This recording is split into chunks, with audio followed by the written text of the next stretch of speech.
If you love chilling mysteries, unsolved cases, and a touch of mom-style humor, Moms and Mysteries is the podcast you've been searching for. Hey guys, I'm Mandy. And I'm Melissa. Join us every Tuesday for Moms and Mysteries, your gateway to gripping, well-researched true crime stories.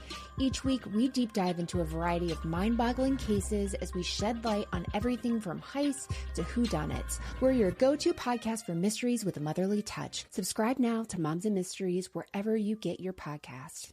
Criminology is a true crime podcast that may contain discussion about violent or disturbing topics. Listener discretion is advised.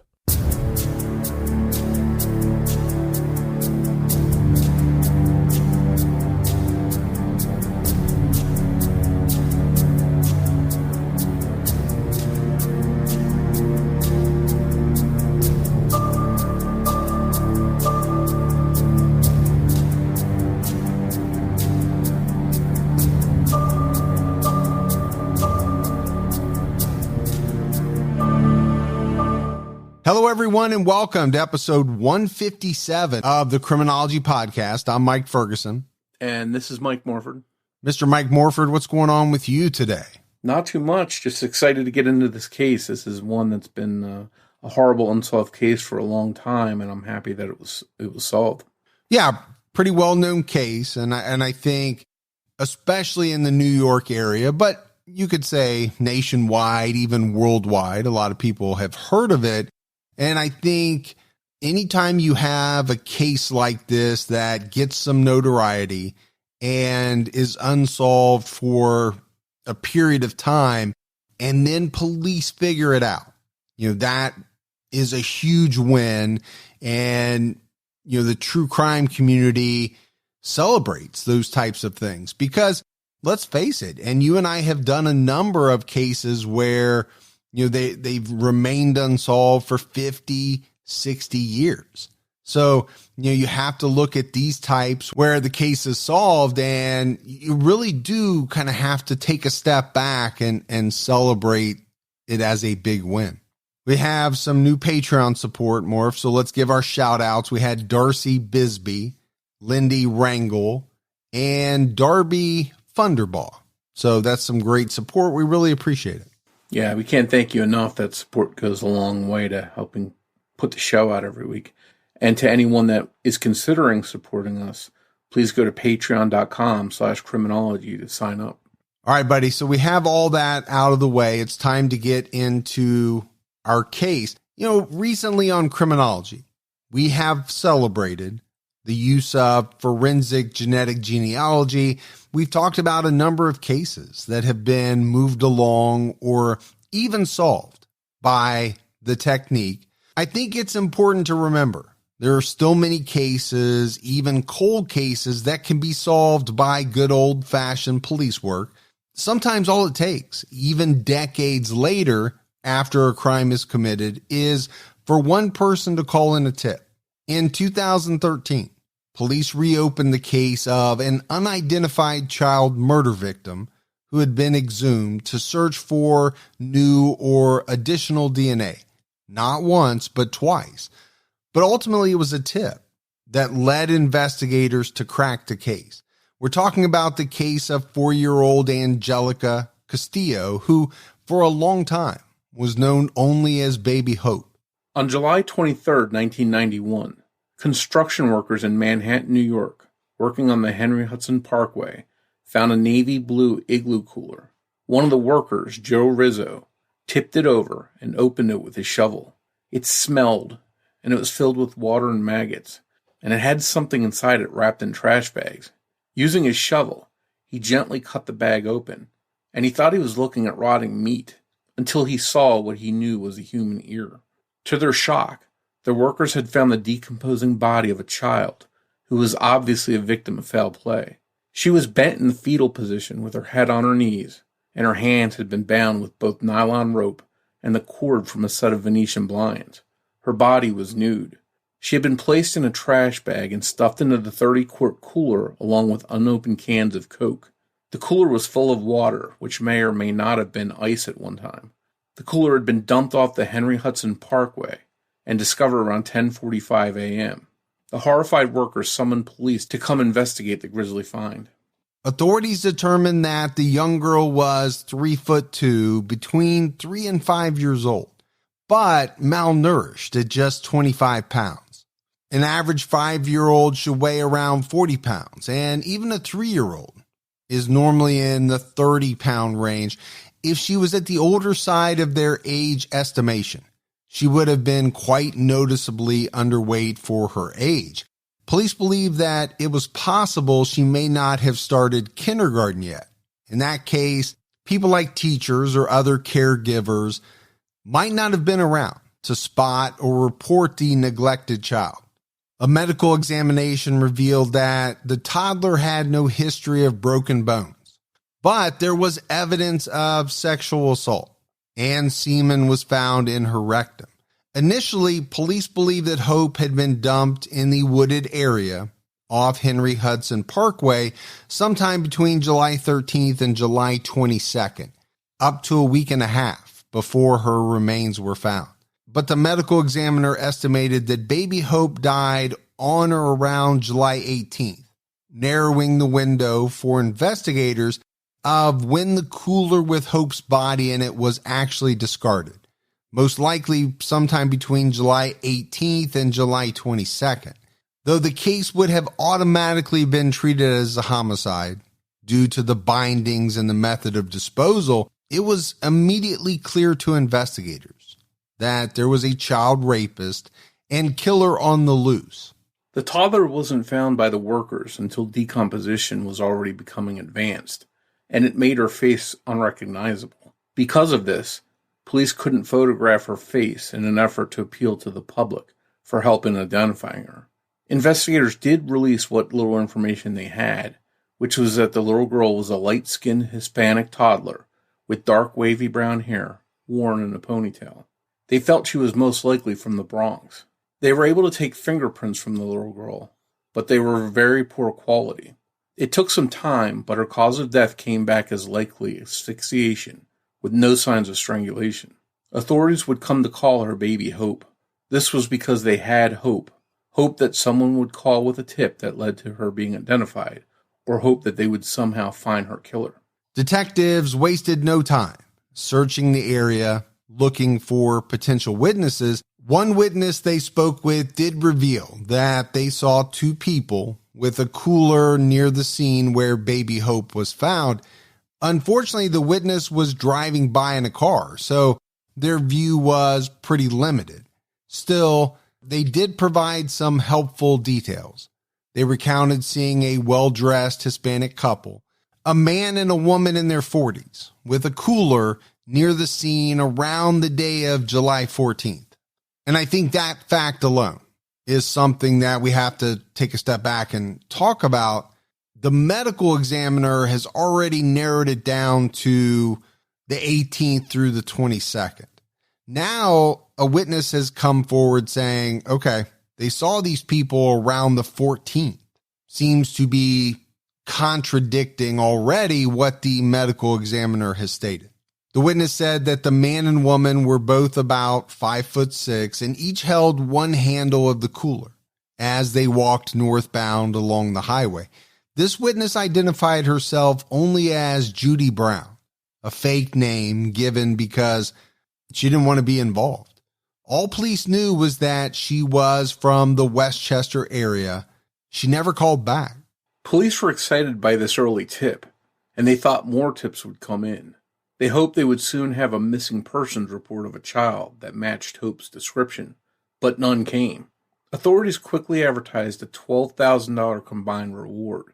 $2,000 was a reward offered by Crime Stoppers upon the arrest and indictment of those responsible, and the remaining $10,000 was offered by the NYPD for information leading to the arrest and conviction of the perpetrator or perpetrators. Examination of the cooler didn't help police because the rough surface of the igloo cooler made obtaining fingerprints impossible. Morf, I think it's important to talk about the area of New York City where baby Hope was found. We're not talking about a huge area as far as size, but we are talking about a lot of people. In 1990, just the Washington Heights and Inwood neighborhoods within Manhattan had a population of almost 200,000 people. Washington Heights was deeply impacted by the crack cocaine epidemic, like the rest of New York City was in the 80s and 90s. In 1989, Washington Heights was called the crack capital of America by the New York Times. In 1990, the 34th Precinct, which covers Washington Heights and Inwood, investigated 103 murders and 1,130 felony assaults. Solving crimes in the area was not helped by police and citizen relations. Detectives and officers often noted that witnesses and other residents were uncooperative. The people there didn't trust the police because they felt there was corruption in the 34th Precinct. In 1991, the 34th Precinct investigated 119 murders, up from the year before, and by 1992, the AP reported that Washington Heights was, quote, home to most of what's bad about New York City living. Though the 34th Precinct was one of, if not the busiest precincts in New York City, they never gave up on Baby Hope's case. Police tried very hard to find someone who knew Baby Hope. They felt that surely there was someone out there missing this child. They used bilingual flyers and visited schools, hospitals, and CPS offices to make sure each social worker was aware of the case.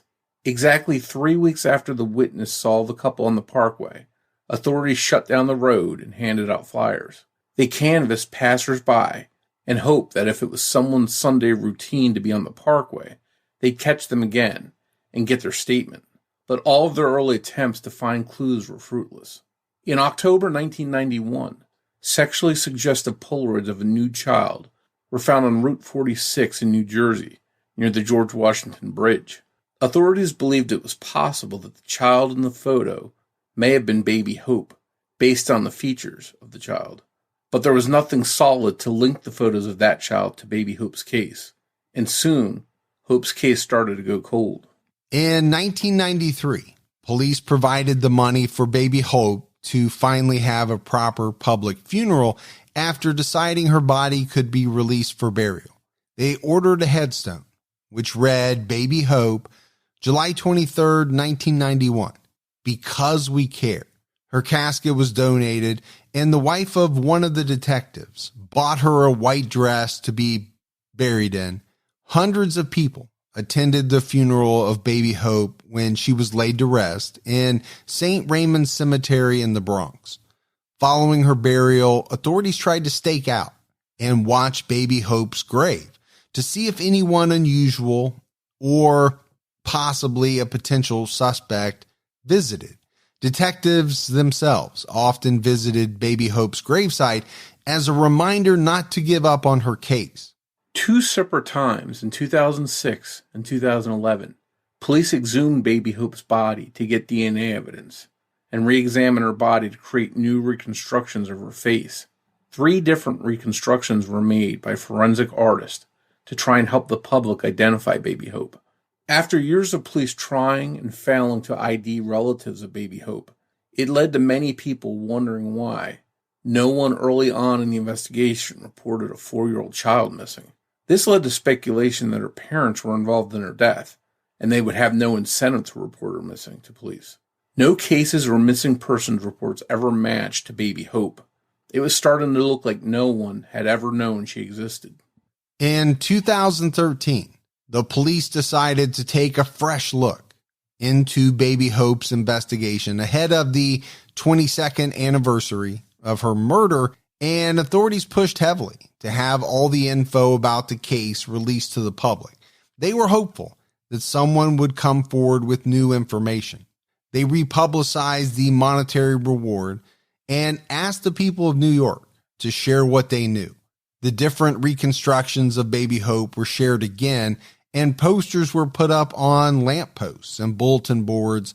The renewed efforts by police paid off.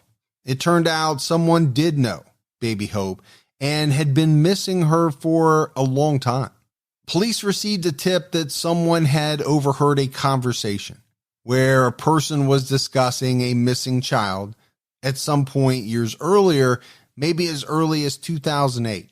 The woman, who was from Manhattan, recalled being in a laundromat when her acquaintance told her that she remembered seeing her sister's dead body in a plastic bag in a fridge in the Bronx. The tipster wondered if this woman was Baby Hope's older stepsister. She thought it was too odd to be true, and if it had been true, the woman should have gone to police instead of telling her. So I think she kind of brushed it off. The anonymous tipster didn't think anything of it again until July 2013, on the anniversary of Baby Hope's discovery, when she saw the new push for information. She confided in a coworker that she thought she may have information about Baby Hope, and the coworker told her to turn the information over to authorities, which thankfully she did. The day after the 22nd anniversary, she called New York Crime Stoppers and relayed Baby Hope's presumed stepsister's first name. The caller didn't want the tip money, which at the time had increased from the original $12,000 to be about $20,000. She didn't even take a tip number that would later allow her to collect it.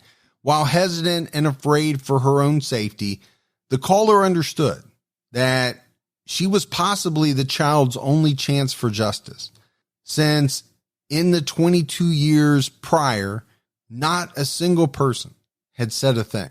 So Morf, a couple things here, I think, to dissect. First of all, making the decision to come forward.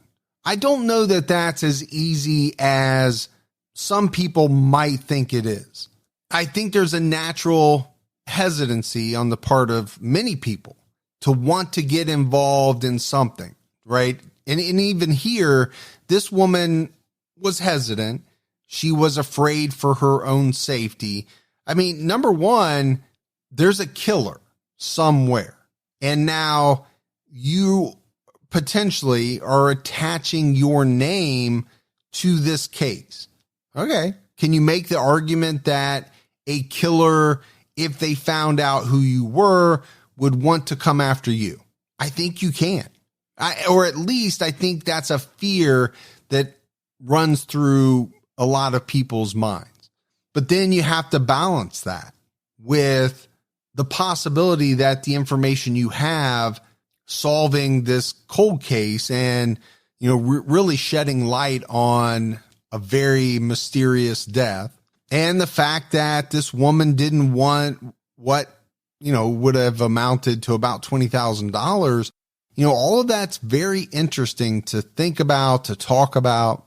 Yeah, that comes off as pretty selfless. It's good to know that there's people still in the world that do things because it's the right thing to do and not just to collect a reward. Yeah, I mean, this woman could have easily collected the reward. Nobody would have thought bad about her, but I think you're right. It's selfless in the fact that she wanted to provide this information, but I think you can also get the sense that she was a little scared. You have to be somewhat fearful if you're going to just give up $20,000. I mean, most tip lines have a way to keep you anonymous, but, with a lot of media coverage, you're in New York City. Is the thought there that it's going to get out that I provided this information if I go that far into the process? That's the only thing I can think of.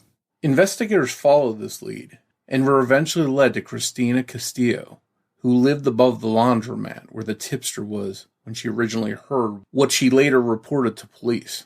The investigation then led from Christina to Margarita Castillo, a seamstress from the Bronx, whose daughter Anjelica was missing. Margarita long believed that Anjelica had been taken to Mexico by her father, but it turns out that Anjelica never made it to Mexico. Margarita Castillo was tracked down by authorities in Elmhurst in Queens, about 10 miles from the scene where Baby Hope was found. Detectives first asked Margarita about something fake. While they didn't suspect her of the murder of Baby Hope due to the presence of semen, they didn't want to rule her out too soon as possibly being involved. Detectives used a photo of an unrelated man and asked if she knew him, and eventually asked her to sign a statement swearing she didn't know the man, and they had her seal it in an envelope. They used this envelope to obtain her DNA. Margarita listed 8 children when detectives talked to her. They were all daughters. 2 were twins. They came back and interviewed her daughters and got them to sign a statement and seal the envelopes as well to obtain their DNA. Investigators took DNA from the envelopes, specifically from the envelope Margarita licked, and her DNA was a match to Baby Hope.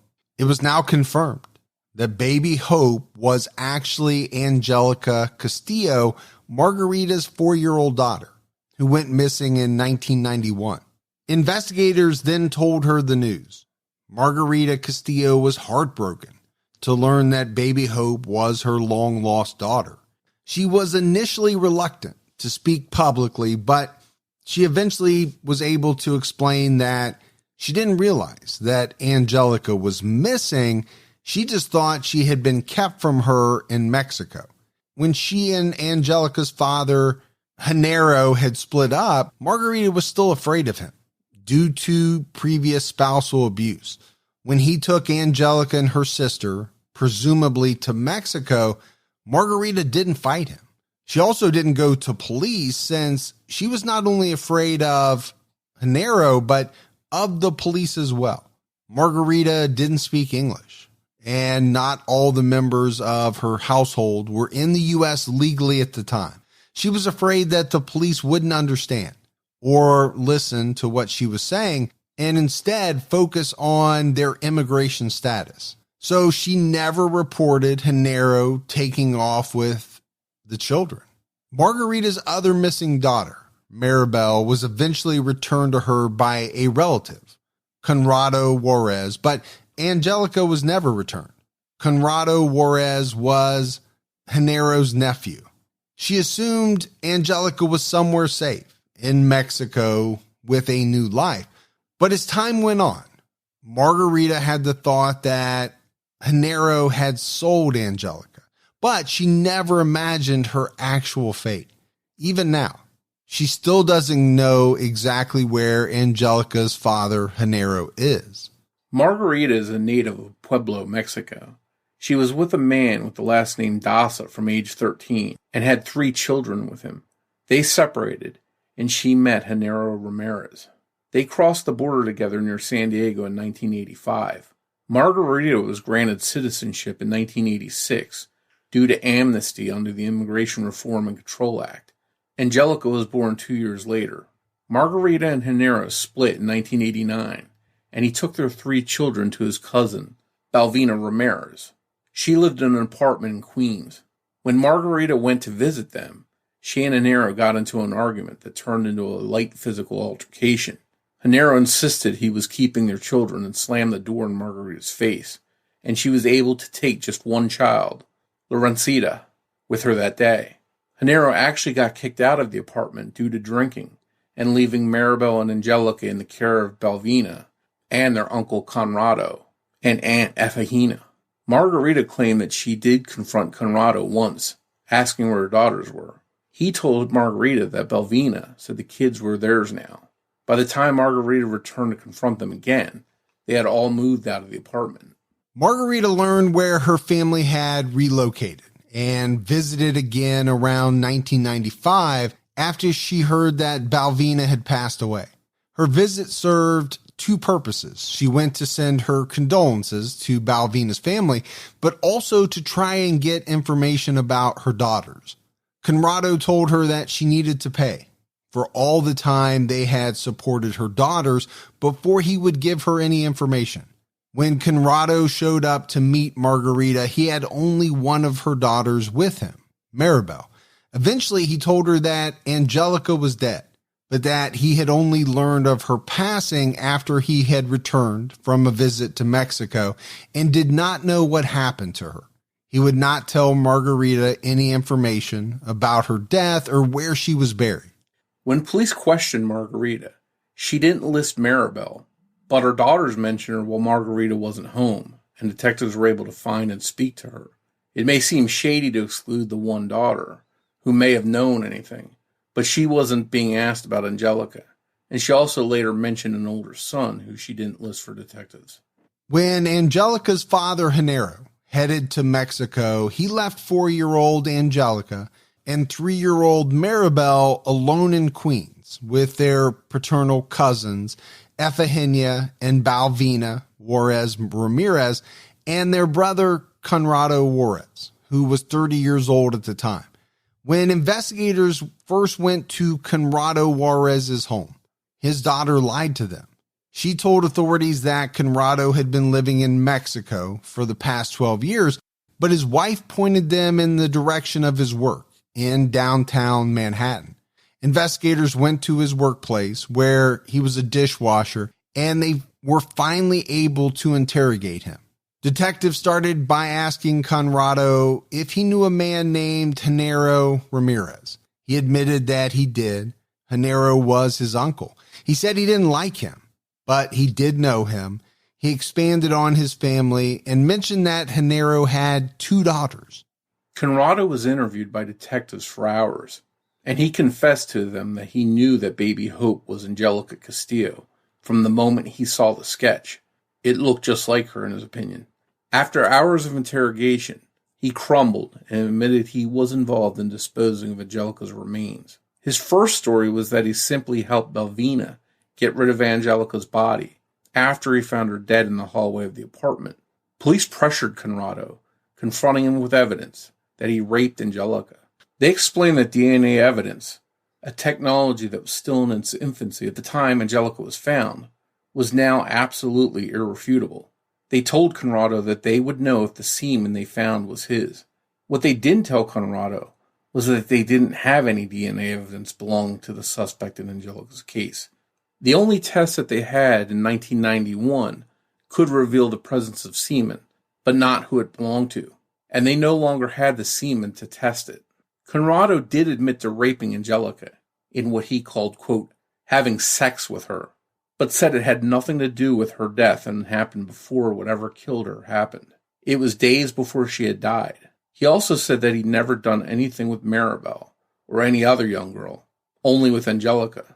Eventually, and after police suggested he may not have been completely in control because he was drunk, Conrado spilled everything.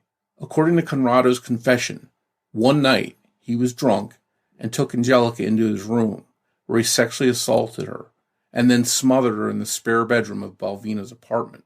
Conrado claimed that he suffocated Anjelica with a pillow as he sexually assaulted her. When she stopped moving, he called Balvina from another room and they began to cover up what happened. He said it was actually Balvina who grabbed the igloo cooler, and it was her idea to get rid of Anjelica's body secretly. They took a cab with the cooler to Manhattan from Balvina's Astoria apartment, and Conrado dumped it down an embankment into the woods. This confession to stunned detectives was videotaped. Conrado changed his story, though. His final version in the confession included that Anjelica was coming out of the bathroom into the hallway when he saw her and an altercation occurred. He said it was an accident and he had suffocated her with a pillow. The confession here was tricky because he kept using the Spanish word for headboard. When asked how she was suffocated, investigators and translators had to draw a bed and pillows, and everyone there agreed that Conrado was talking about a pillow. His confession came after almost 2 hours and 8 minutes of the taped interrogation.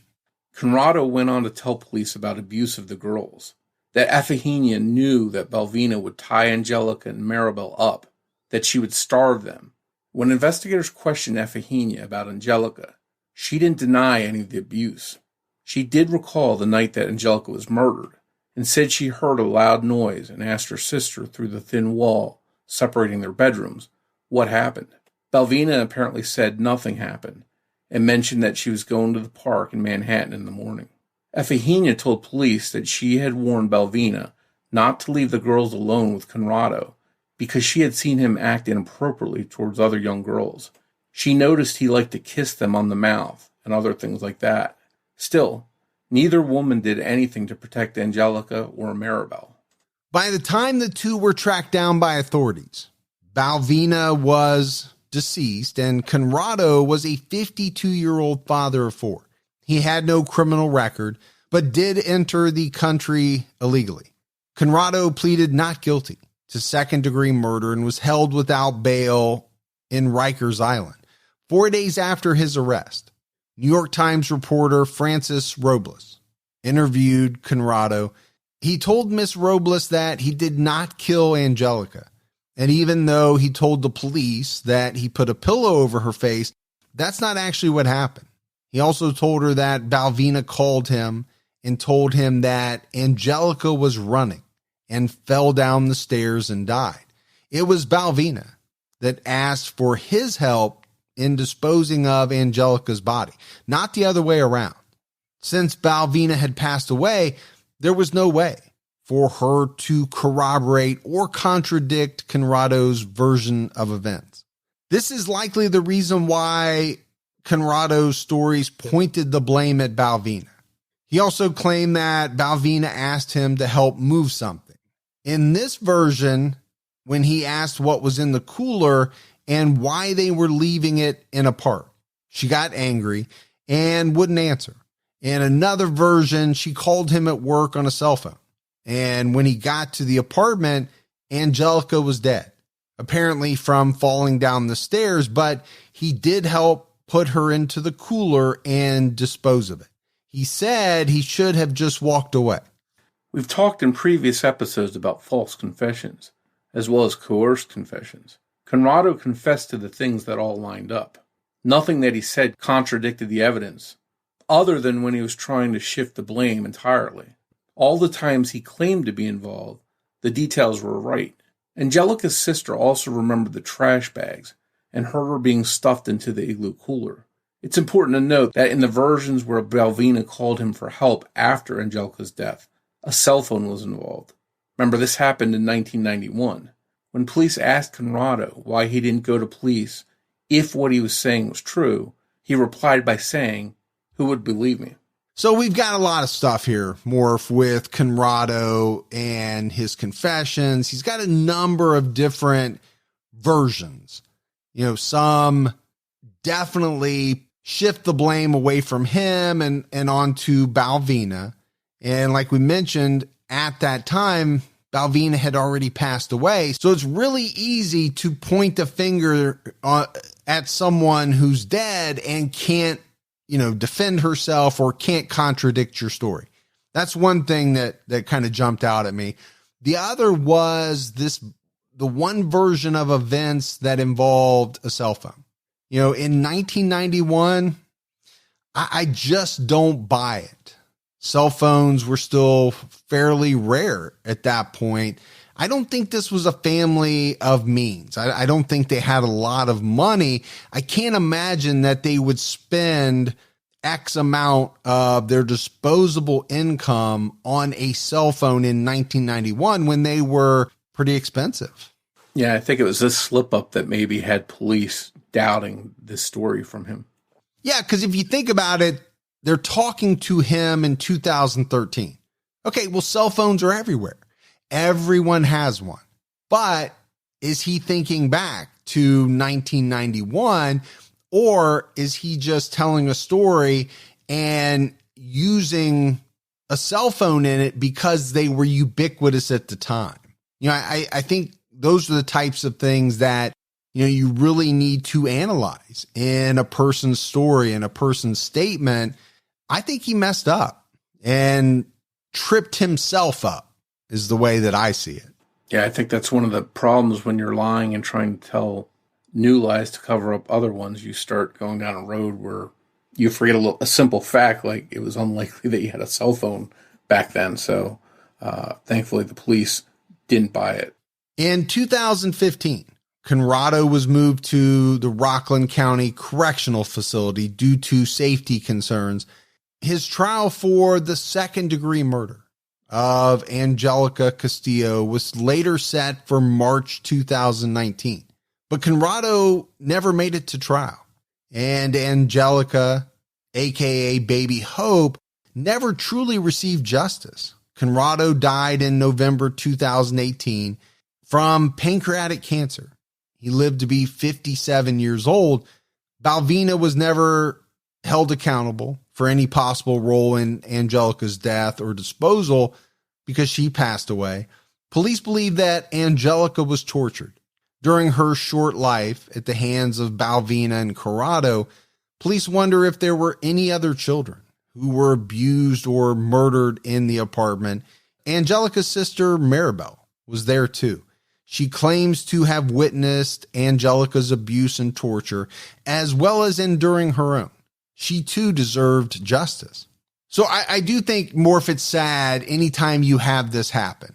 So police believe that, Conrado was responsible. He's due to face trial. He's due to face a jury of his peers, but he died before that ever happened.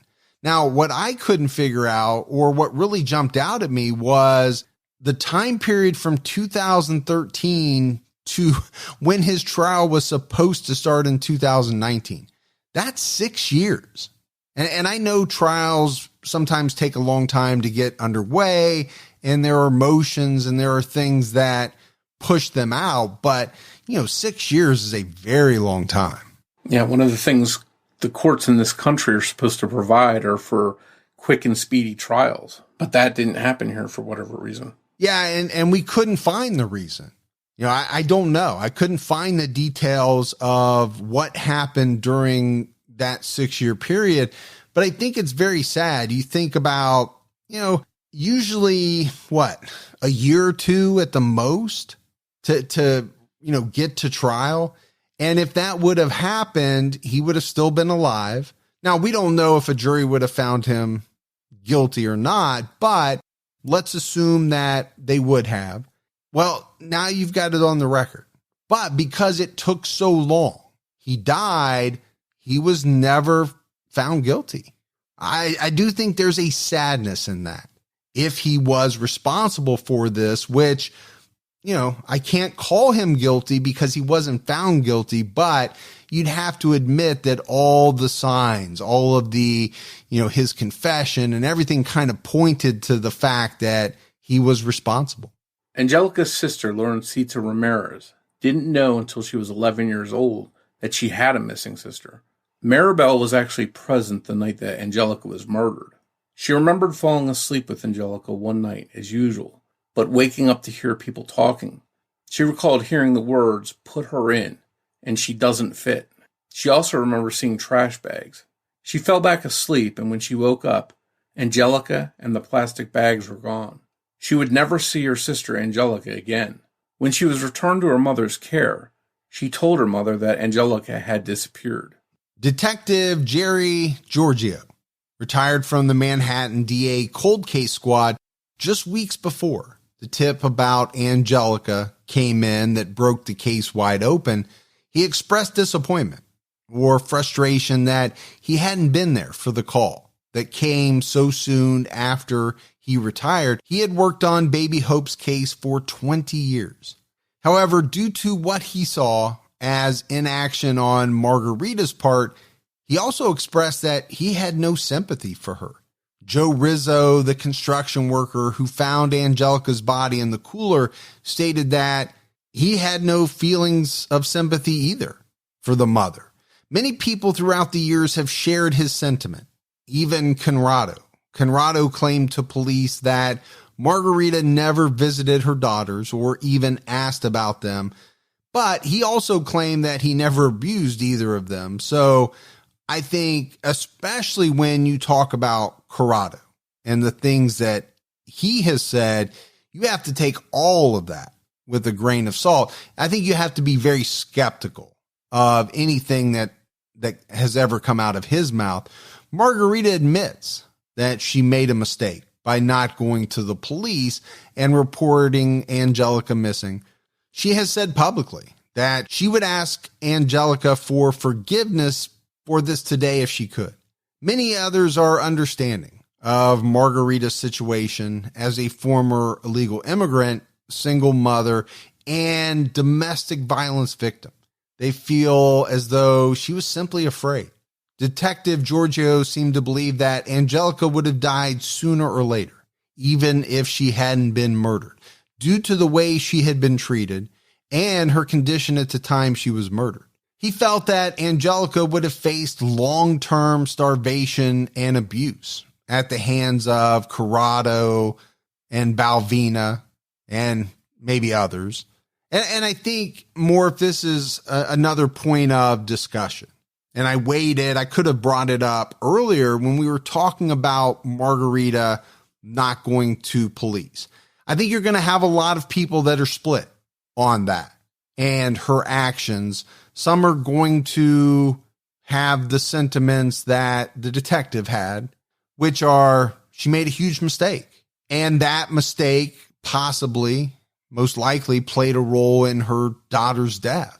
And then you're going to have the other side of the coin, which is some people are going to understand the position that she was in. They're going to sympathize with that position. Can't go to the police because of the immigration status of the family.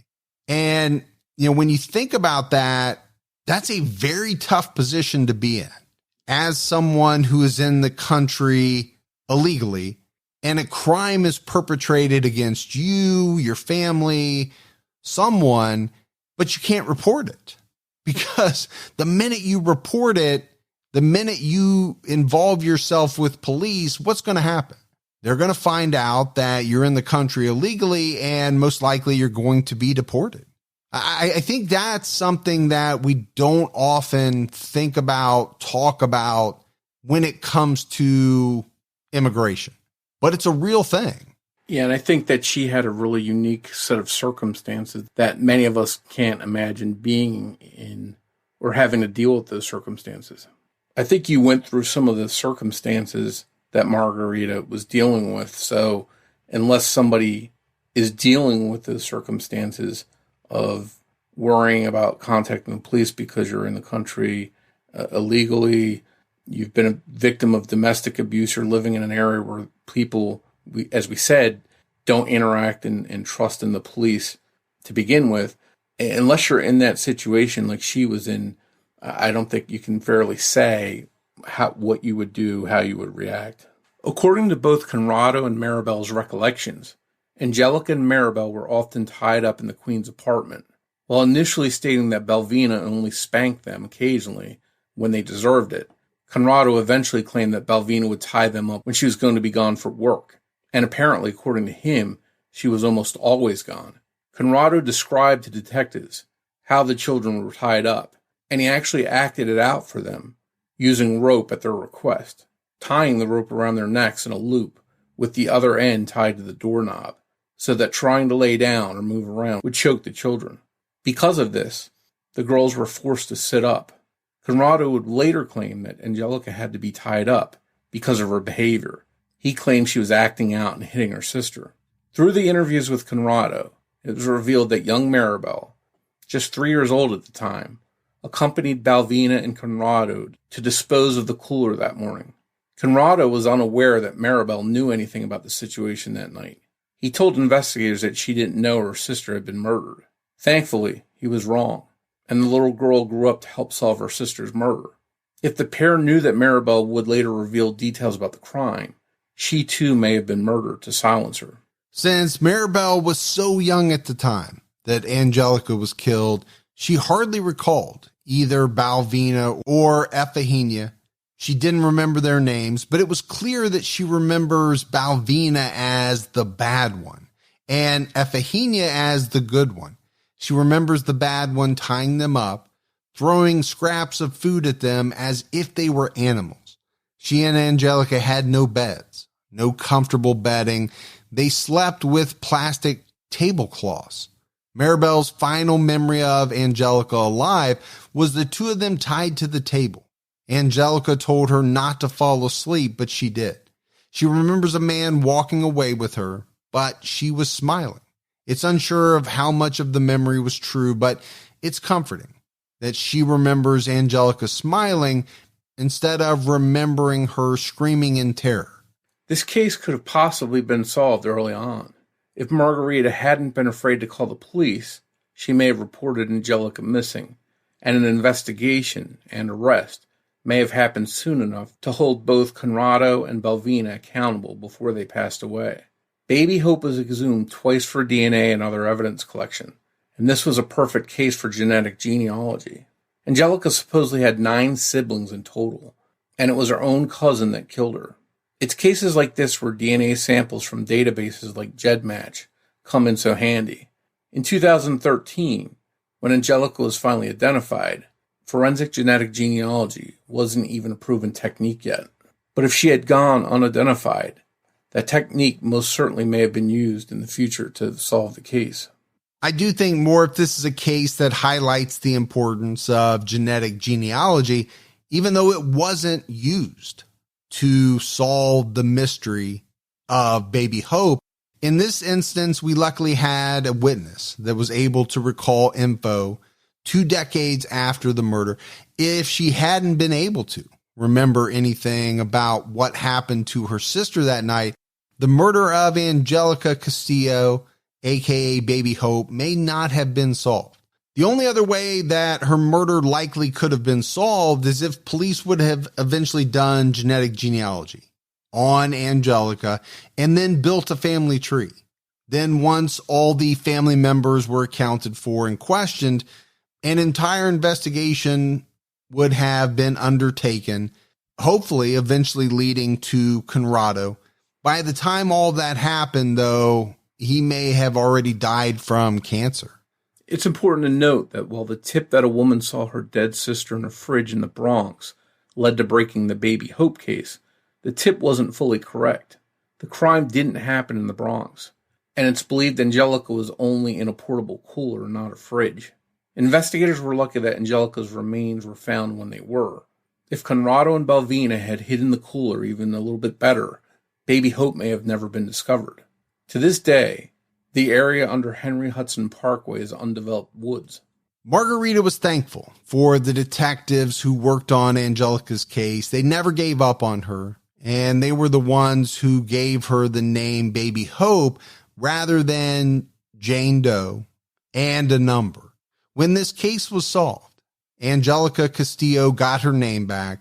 She was born on April 24th, 1987 at Elmhurst Hospital in Queens, New York, just 10 miles from where she was found and where she was laid to rest. She was just 2 years old when Margarita saw her for the last time. She loved music and she loved to dance. Anjelica's headstone has been updated to reflect her name, Anjelica Castillo, but the original inscription, Baby Hope, still remains. So Morf, we said it right up front, right? This is a fairly well-known case. I mean, I think a lot of people, especially around the New York area, will be familiar with the case of Baby Hope. I don't know if everyone is familiar with what happened after 2013, but there are a few things that really strike me about this case. Number one, I do think that, this easily could have remained unsolved. I do. You and I often talk about it in cases that are unsolved. It just takes that one thing, that one tip, that one person kind of willing to come forward and say what they know that breaks the whole thing wide open. And I think this case is a perfect example of that, right? Somebody heard something, they thought it was strange back in the day, and then all of a sudden they say, you know what? I'm going to tell the police about that. And then from there, everything kind of it's like the dam opens up, and eventually police get to the right individuals. Now, I still think it's very sad in this case that Conrado never actually faced a jury, that he died before going to trial. I also don't think it should take 6 years to get to trial. I think that's a big problem. But at the end of it, what happened to Anjelica was horrible. It was tragic. To think about a 4-year-old and her sister Maribel as well, at 3 years old, going through what they went through, being tied up, being starved, having scraps of food, basically thrown at them as though they were animals. I mean, it's sickening. And then to think that a 4-year-old was sexually assaulted and killed, it's a tough case, man. These type of cases definitely are hard to do. Yeah, the torture she went through in her young life is horrific. And what really gets at me is this is family that did this to her. That's who you count on to protect you and keep you safe. And to know that she went through all of this before dying and being thrown out like a piece of trash at the hands of family, it's hard to wrap my head around that. Yeah, that's a good point. I'm glad you made that because, this was not a stranger. This wasn't someone off the street targeting a victim. This was a member of her own family or members of her own family that did this to her. That is really rough. Thanks goes out to Sonny Landon for writing and research assistance in this episode. As always, if you love the show, but you haven't done so yet, take a minute, go out, give us a 5-star rating. Keep telling your friends. Word of mouth about the Criminology podcast really goes a long way. If you want to find us on social media, we're on Twitter with the handle @CriminologyPod. You can also find us on Facebook by searching for Criminology Podcast or by joining our Facebook discussion group, Criminology Podcast Discussion and Fans. All right, Morf, that is it for our case on Baby Hope, Anjelica Castillo. But we'll be back with everyone next Saturday night with a brand new episode of Criminology. So until then, for Mike and Morf, we'll talk to you next week. Take care, everyone.